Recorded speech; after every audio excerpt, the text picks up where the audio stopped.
தலைவர் தம்பி தலைமையில் திரைப்படம் எப்படி இருக்குன்னு இந்த வீடியோல நம்ம பார்க்கலாம். இந்த படத்தை நிதிஷ் சஹதேவ் இயக்கியிருக்காரு. இவர் இதுக்கு முன்னாடி மலையாளத்துல பிரபல திரைப்படமான ஃபேலிமி அந்த படத்தையும் இவர் தான் இயக்குனாரு. இதுல ஜீவா, பிரார்த்தனாநாதன், இளவரசு, தம்பி ராமையா, ஜென்சன் திவாகர் உள்ளிட்டோர் நடிச்சிருக்காங்க. இந்த படத்தினுடைய கதை என்னமோ ரொம்பவே சிம்பிளான ஸ்டோரி தாங்க. என்னன்னா, ஒரு வீட்டுல கல்யாணம் நடக்குது. அதுக்கு பக்கத்து வீட்டுல எதிர்பாராத விதமா ஒரு சாவு ஒண்ணு விழுது. ஸோ கல்யாண வீட்டுக்கும் சாவு வீட்டுக்கும் இடையில நடக்கிற போராட்டமா தான் இந்த படம் உருவாகி இருக்கு. இந்த படத்துல ஜீவாவையே ஓவர்டேக் பண்ற அளவுக்கு பிரார்த்தனாநாதன், தம்பி ராமையா, இளவரசு இவங்க 3 பேருடைய கேரக்டர் நல்லாவே வடிவமைக்கப்பட்டிருக்கு. இந்த படத்தோட மிக முக்கியமான பிளஸ் பாயிண்ட் என்ன அப்படின்னா, இந்த படத்தினுடைய டியூரேஷன் தாங்க.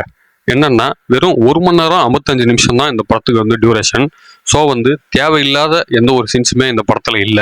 எனக்கு பர்சனலா சொல்ல போனா காமெடி காட்சிகள் ரொம்ப பெரிய அளவில் ஒர்க் அவுட் ஆகல. பட் அப்படி இருந்தாலுமே சீட்டை விட்டு எழுந்து போகாத அளவுக்கு ஸ்கிரீன் பிளே அடுத்தடுத்து மூவ் ஆகிட்டே தான் இருந்தது. இந்த படத்தினுடைய கதைக்கரு, லொகேஷன்ஸ், ஒரு கேரக்டர் இது எல்லாமே பார்க்கும்போது எனக்கு ஒரு பியூர் மலையாள சினிமா பார்த்தா எப்படி இருக்குமோ அந்த மாதிரி ஒரு ஃபீல் கிடைச்சது. அண்ட் இந்த ஒரு படம் பிரார்த்தனாநாதன் இவங்களை தமிழ் சினிமா இன்னும் ரொம்ப நல்லாவே யூஸ் பண்ணலாம் அப்படிங்கிறதுக்கு நல்ல ஒரு உதாரணமா அமையும். அவங்களுடைய அழகும் சரி, நடிப்பும் சரி, நல்ல ஒரு கண்டென்ட் ஃபிலிம்ல அவங்க நல்லாவே யூஸ் பண்ணலாம் ஃபியூச்சர்ல.